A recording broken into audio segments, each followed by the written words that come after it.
Hola, soy Mei Cuendo y traigo este creepypasta del fantasma de la monja. Los links de donde saqué la historia están en la descripción de video. Bien, vamos a la creepypasta. Cuando existieron personajes en esa época colonial inolvidable, cuando tenemos a la man 10, 27, 12, 1850, el fantasma de uno o antiguos testimonios y se barajan nombres auténticos y acontecimientos, no puede decirse que se trata de un mito, una leyenda o una invención producto de las mentes de aquel siglo. Si acaso se adornan los hechos con giros literarios y sabrosos agregados para hacer más ameno un relato que por muy diversas causas ya tomó patente de leyenda.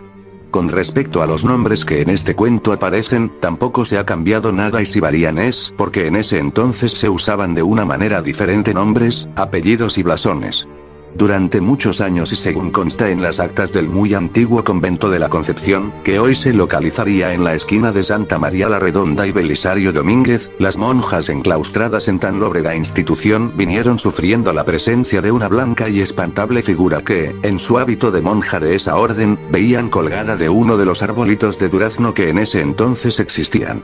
Cada vez que alguna de las novicias o profesas tenían que salir a alguna misión nocturna y cruzaban el patio y jardines de las celdas interiores, no resistían la tentación de mirarse en las cristalinas aguas de la fuente que en el centro había y entonces ocurría aquello. Tras ellas, balanceándose al soplo ligero de la brisa nocturna, veían a aquella novicia pendiente de una soga, con sus ojos salidos de las órbitas y con su lengua como un palmo fuera de los labios retorcidos y resecos, sus manos juntas y sus pies con las puntas de las chinelas apuntando hacia abajo. Las monjas huían despavoridas clamando a Dios y a las superioras, y cuando llegaba ya la abadesa o la madre tornera que era la más vieja y la más osada, ya aquella horrible visión se había esfumado. Así, noche a noche y monja tras monja, el fantasma de la novicia colgando del durazno fue motivo de espanto durante muchos años y de nada valieron rezos ni misas, ni duras penitencias ni golpes de cilicio para que la visión macabra se alejara de la santa casa, llegando a decir en ese entonces en que aún no se hablaban y se estudiaban estas cosas, que todo era una visión colectiva, un caso típico de histerismo provocado por el obligado encierro de las religiosas. Mas una cruel verdad se ocultaba en la fantasmal aparición de aquella monja ahorcada, colgada del durazno y se remontaba a muchos años antes, pues debe tenerse en cuenta que el convento de la Concepción fue el primero en ser construido en la capital de la Nueva España, apenas 22 años después de consumada la conquista y no debe confundirse convento de monjas mujeres con monasterio de monjes hombres, y por lo tanto el primero en recibir como novicias a hijas, familiares y conocidas de los conquistadores españoles. Vivían pues en ese entonces en la esquina que hoy serían las calles de Argentina y Guatemala, precisamente en donde se ubicaba muchos años después una cantina, los hermanos Ávila, que eran Daniel, Alfonso y Doña María, a la que por oscuros motivos se inscribió en la historia como Doña María de Alvarado.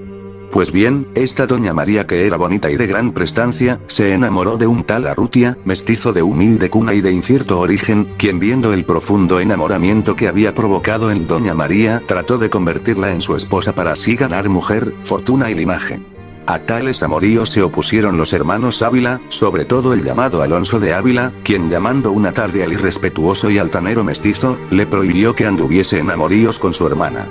Nada podéis hacer si ella me ama, dijo cínicamente el tal Arrutia, pues el corazón de vuestra hermana a tiempo es mío. Podéis oponeros cuanto queráis, que nada lograréis. Molesto, don Alonso de Ávila se fue a su casa de la esquina antes dicha y que siglos después se llamara del Reloj y Escalerillas, respectivamente, y habló con su hermano Daniel, a quien le contó lo sucedido. Daniel pensó en matar en un duelo al bellaco que se enfrentaba a ellos, pero don Alonso, pensando mejor las cosas, dijo que el tal sujeto era un mestizo despreciable que no podría medirse a espada contra ninguno de los dos y que mejor sería que le dieran un escarmiento. Pensando mejor las cosas, decidieron reunir un buen monto de dinero y se lo ofrecieron al mestizo para que se largara para siempre de la capital de la Nueva España, pues con los dineros ofrecidos podría instalarse en otro sitio y poner un negocio lucrativo. Cuéntase que el mestizo aceptó y sin decir adiós a la mujer que había llegado a amarlo tan intensamente, se fue a Veracruz y de allí a otros lugares, dejando transcurrir los meses y 2 años, tiempo durante el cual, la desdichada Doña María Alvarado sufría, padecía, lloraba y gemía como una sombra por la casa solariega de los hermanos Ávila, sus hermanos, según dice la historia.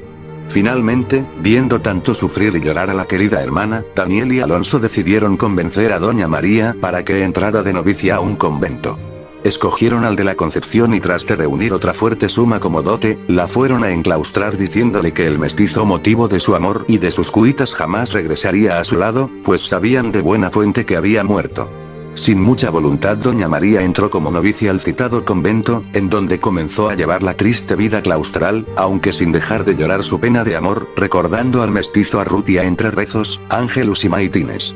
Por las noches, en la soledad tremenda de su celda se olvidaba de su amor a Dios, de su fe y de todo y solo pensaba en aquel mestizo que la había sorbido hasta los tuétanos y sembrado de deseos su corazón. Al fin, una noche, no pudiendo resistir más esa pasión, que era mucho más fuerte que su fe, que opacaba del todo a su religión, decidió matarse ante el silencio del amado de cuyo regreso llegó a saber, pues el mestizo había vuelto a pedir más dinero a los hermanos Ávila.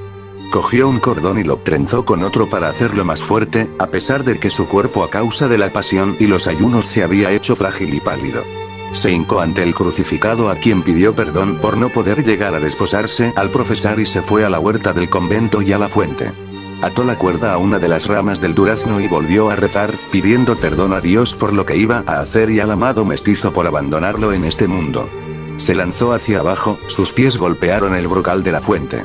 Y allí quedó basculando, balanceándose como un péndulo blanco, frágil, movido por el viento.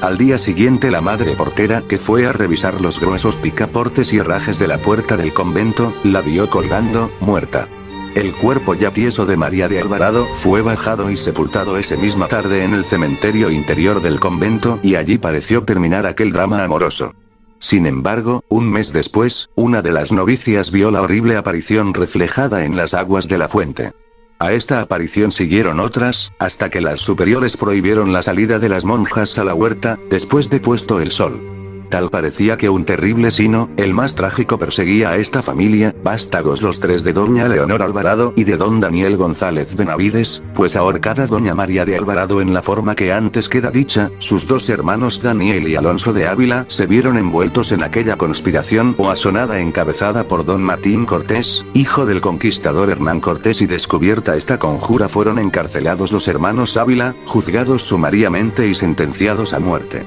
El 16 de julio de 1566, montados en cabalgaduras vergonzantes, humillados y vilipendiados, los dos hermanos Ávila, Daniel y Alonso fueron conducidos al patíbulo en donde fueron degollados. Por órdenes de la Real Audiencia y en mayor castigo a la osadía de los dos Ávila, su casa fue destruida y en el solar que quedó se aró la tierra y se sembró con sal. Eso es todo, aquí termina la creepypasta. Suscríbete a mi canal de YouTube.